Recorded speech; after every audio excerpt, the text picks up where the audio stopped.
You are listening to The Breakup Evolution, a collection of real-life vignettes of how people move on from heartbreak because, matter-of-factly, breakups suck.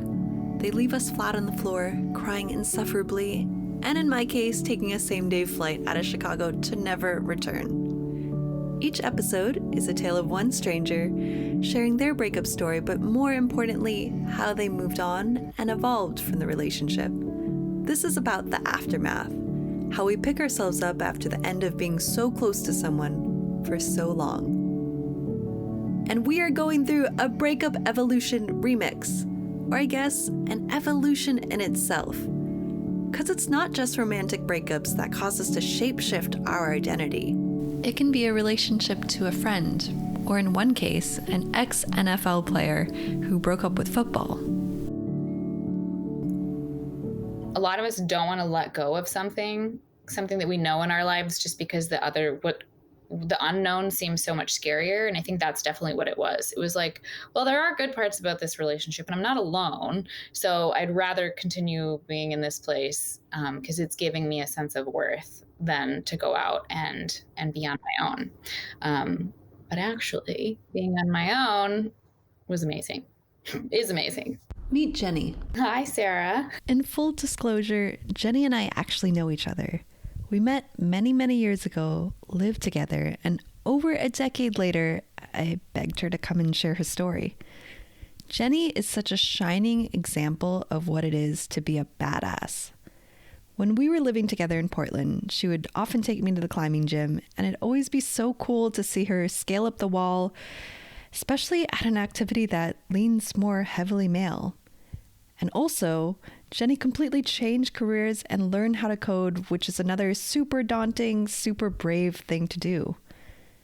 I could go on about the many pursuits Genny has taken all over the world, but I'll let her share her story of the big breakup and how it set her up for the path she is on today. My name is Genny Rumancik, and I live in Portland, Oregon, and I currently teach workshops on developing emotional intelligence and tools and lots of different things to help with that. And it's called the EQ School. And Genny, how did we meet? I think we met, I don't know the year, maybe 2010 or 11.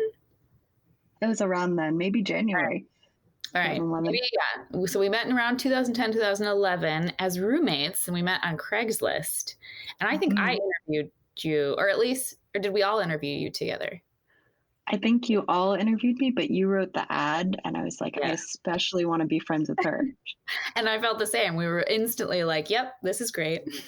And here we are, friends, a decade later. Okay. Can you take us back to that first moment when you met your ex-boyfriend? Where were you and what were you doing at that point in your life?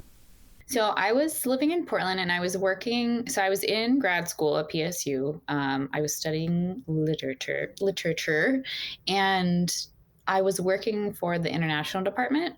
And so I was doing like tours and orientations for international students that came in.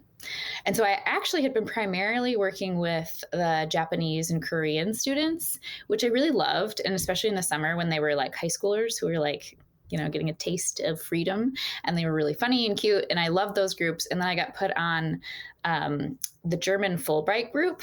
And I was like, the Germans are so demanding because they had a reputation in the department for being a little bit more high strung. And so it was funny that I was like, oh, and we had to spend, and now I can't even remember. I think it might've been like a couple weeks with that group because we did an orientation. We actually took them camping for a weekend. It was like a whole thing, like welcome to Oregon. And then we also helped them find housing at their respective universities. So they all started in Portland and then went off to different places. And so I met him. I remember picking them up on the bus and being like, oh, like with the bus at the airport and being like, well, there's a lot of cute ones, but I thought he was cute. But I don't think he was also very standoffish.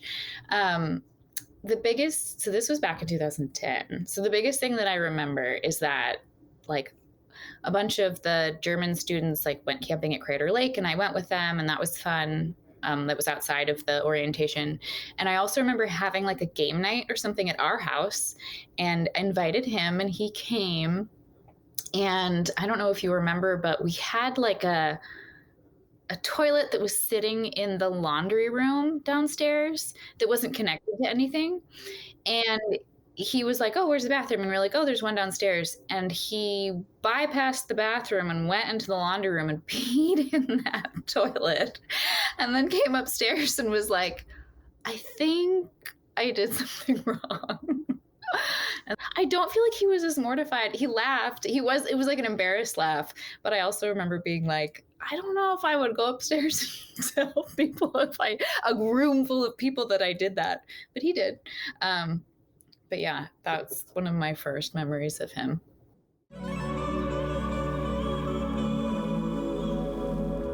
These were in like the early days of texting.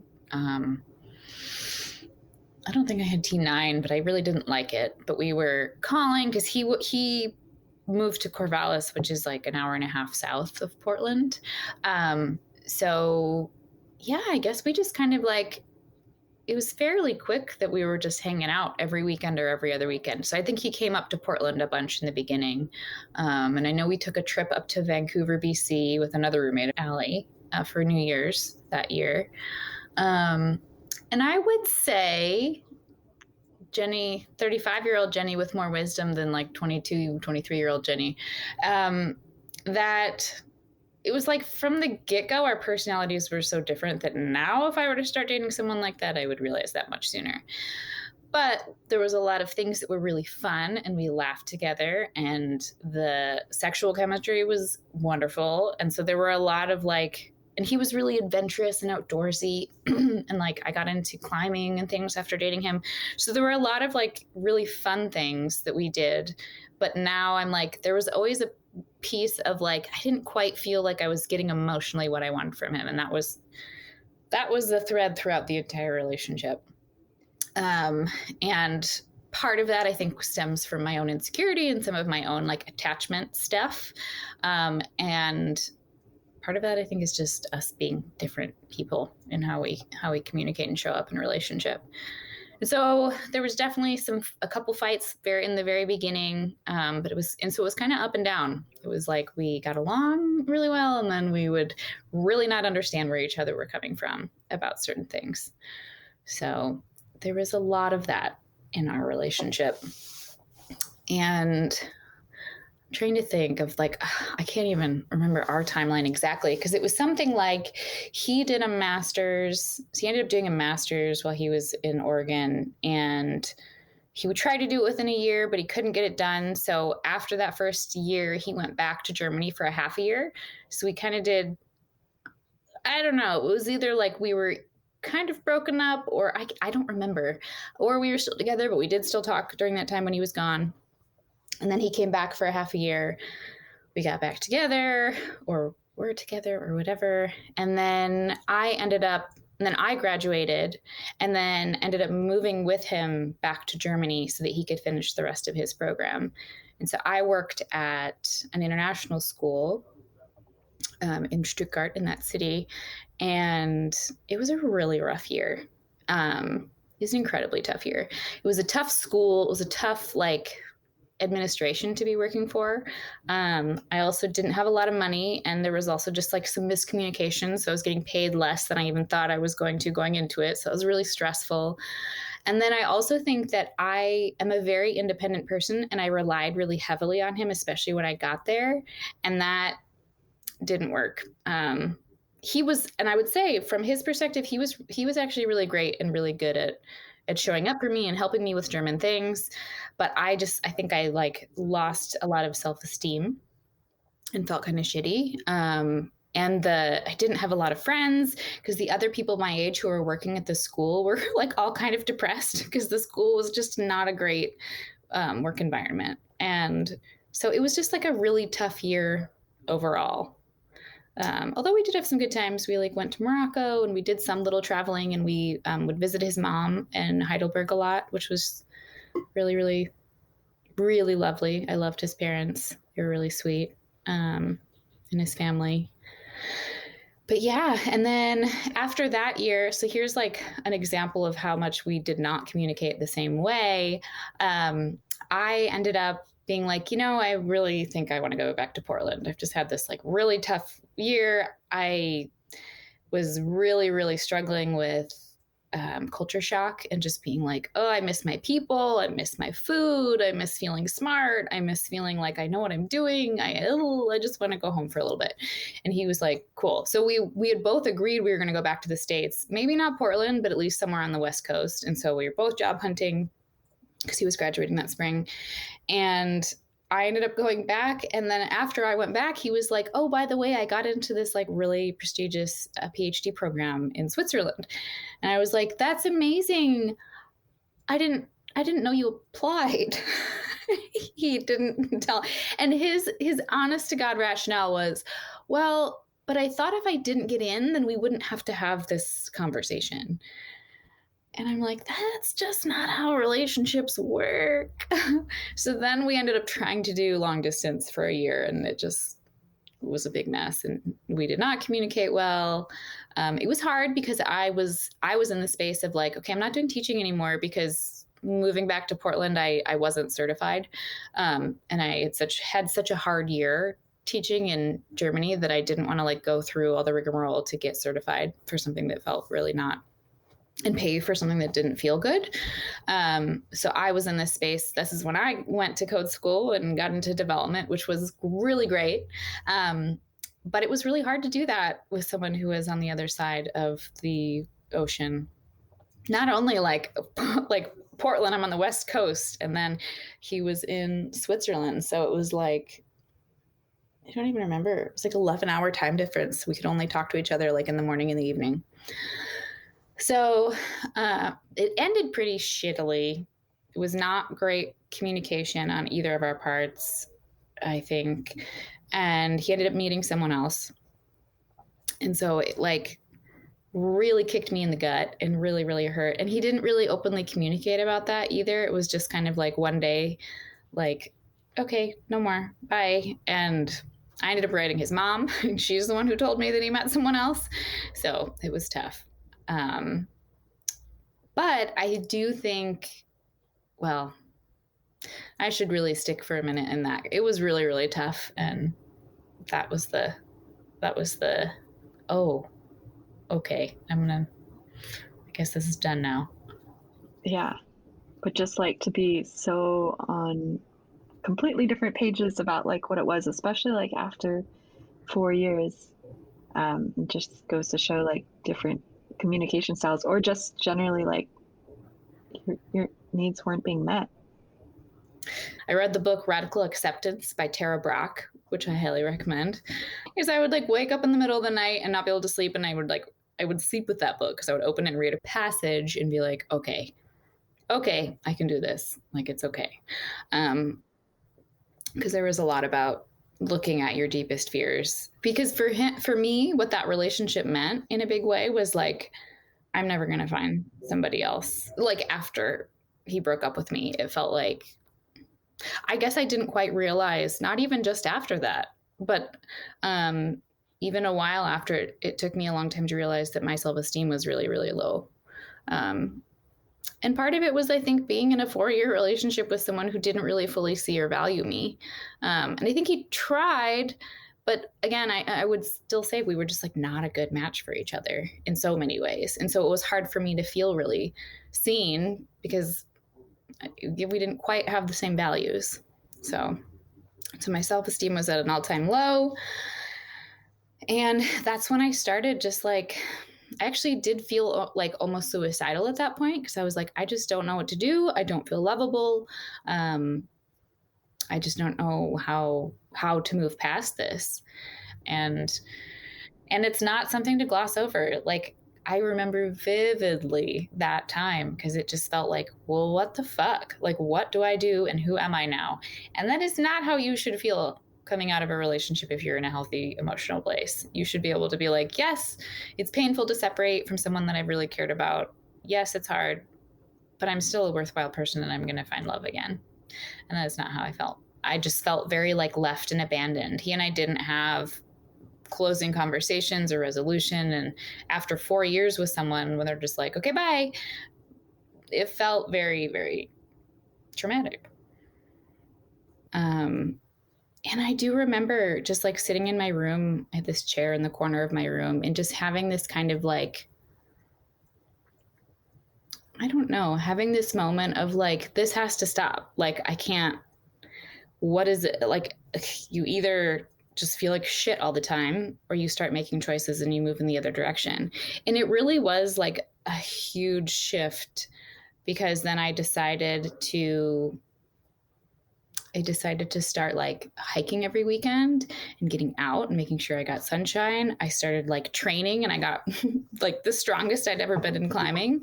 I think that's when I started going back to therapy. And then I also, I was just reading a bunch of self-help books, and I was putting myself out there, and I was dating. So I was really, really like in this good place. And then I ended up meeting somebody on a Tinder date who, told me about Hyper Island, which is the school that both Sarah and I attended. So Hyper Island is a school with an incredibly weird name, which has a stranger background. It started on a Swedish island, I'm not even joking, in a converted prison, in fact. I always describe it as a creative digital school, kind of like a mixture between design and organizational psychology. And it's kind of neat. Students come from all over the world, sometimes as many as 30 nationalities in one program. We're also working really closely with people and working with a real client. So it's kind of MBA-like, I think, in that way. And then you have people come in every couple weeks and like poke your team until, we call them team development sessions, and they would poke you and give you the tools to work through the conflict. And that felt like such a sweet serendipity. Like, it was almost like after I was really putting in all this time over that like fall and winter, it was like summer was like really that, being in that space of like, it was like painful to breathe. And I think that my confidence grew more in that year than it has in every other year of my life. And so that was part of what like inspired me to start the EQ school, because that school that we went to was very design focused. But I want to help other people be able to have that kind of experience, to develop more self-awareness, to learn about the things that they do really well, from other people's perspectives, to learn how to get into healthy conflict and to communicate what's going on, to learn how to set boundaries, to respect their own energy. Like, those are the kind of things that I want to help other people with. And I feel like I learned a lot of that while I was at Hyper. And so that's why I started the EQ school. And I have absolutely been loving it, creating this space, because each workshop is a month long. And so there's enough time for people to get to know each other a little bit. And I think it's been helpful a lot during COVID to have this place to go to learn about yourself and to communicate and to realize we're all struggling with these things all the time. There's nothing wrong with any of us. And when we begin to notice what gives and takes away our energy, we can actually take action to make sure that we are getting the things that we need in our lives daily. But so many of us, like, the life is keeping up with the Joneses and just doing what you think you should be doing because other people like it and my friends like it, and to then actually stop doing things like that. Okay, so how does that decision to be like, okay, I'm actively participating in my life, how does that relate to emotional intelligence or just emotion? The term became popular when the psychologist Daniel Goleman wrote a book about it in 1993, in the mid 90s. And so the 4 elements of emotional intelligence are self-awareness, self-management, social awareness, and relationship management. And so I think that when you are good at knowing yourself and knowing what you need, like when you can take the steps to actually manage your own emotions, you have to be able to recognize them, because if you don't see what's going on within you, there's no way you can do anything about it. So once you see what's there, then the next step is the self-management, which is being able to like recognize that your feelings aren't everything, being able to like reorient when you're in a funk, like being able to being able to self-motivate. And that's that whole idea of like figuring out what gives you energy, what drives you, being able to figure those things out. So people who are able to self-manage are often way more successful just in life in general, because they can get out of those funks. So I think that's that when you know and understand yourself, it really helps. And so I think that's where the emotional intelligence fits in. Like the half of it is just knowing yourself and knowing what you need. So being able to identify like what my triggers are, and knowing that like for an example is like the word lazy is a trigger for me. Because that was like a word that my dad used when I was little, when he was not happy with me, and I don't like it. But I can also recognize that if someone calls me lazy, it's not like they're not coming from the same place he was. And like my reaction is from my own experience. And so I can like say, hey, let's use a different word without it becoming a huge thing. Whereas a lot of us, if we have a trigger and we haven't done the work to figure out where it comes from and how it's ours and our unique experience, we can have a really big reaction and blame other people and not realize like, well, we actually have some work to do around the thing. And we could communicate that better. And we could ask somebody to like, hey, maybe don't say that word and say this word instead. You know, like there's so much that we actually can control if we do the work to see what's there.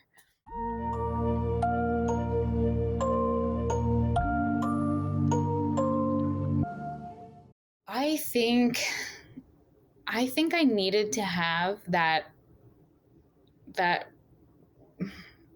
breakup with Daniel and to have that low in order to turn around and realize like, whoa, I am not honoring myself and my own needs and who I am.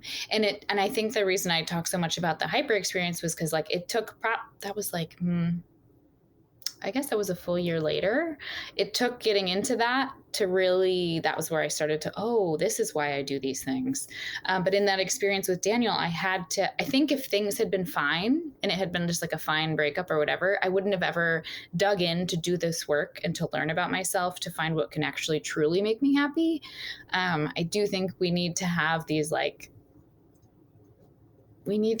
moments of, what is it? Of pain and breaking down to kind of realize what's inside of us. Because it's so easy. We all grow up in this world where we're learning from society how we should be, and we are learning from our parents how we should be. And as like little tiny people, we are taught to self-abandon and like step away from our own feelings in order to meet the needs of others. And that was all very much the case for me. Like I had no idea. I remember when I was like 15 or 16 being like, I don't know if I'm a cat person or a dog person, because so much of my life was like externally focused and on making other people happy.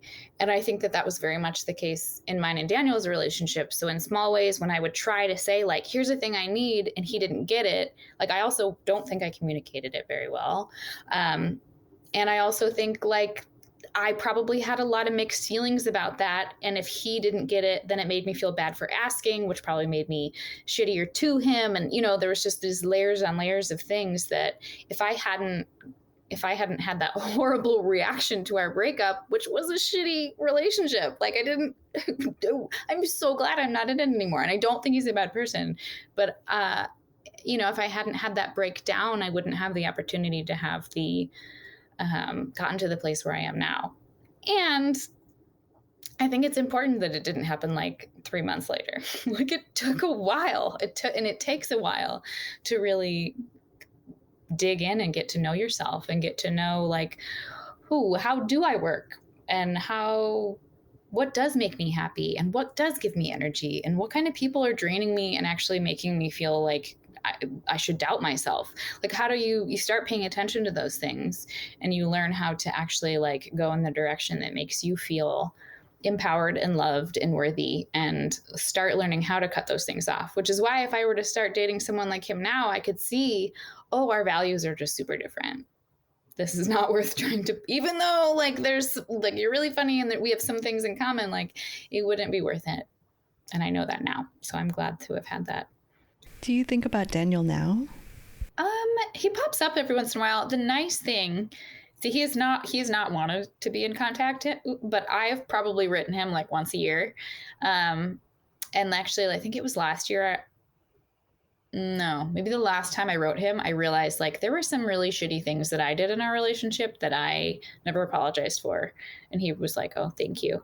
But I've also like here and there I had like memories pop up on my phone and stuff. And the first couple years I was like, fuck that. And then after a while it was like, now I'm in a space where like if those memories pop up, I can be like, yeah, that was actually really fun. And so I've sent a thing here and there to him, and he'll be like, oh yeah, that was fun, thanks. So we're not friends, but I think I don't think of him with any ill will anymore, which is so much easier on my heart, because I would say it took a solid 2 years to get over it. It's funny that one of the things that I feel like I've worked on, or somehow, I don't know if I've consciously worked on it, but I don't feel like loneliness as much anymore. And I think a big part of that was like this narrative that I had around, if you're alone, like that means you haven't done enough to create those connections or those friendships, and there's something wrong with you, and da da da da da. And maybe the pandemic gives you that little bit of space of like, well, no one can do anything, so it's a little bit easier. But also, I just feel like I've learned that that's a story, and I've started being like, but actually, I think I'm happy to be home alone on a Friday night, so it's okay.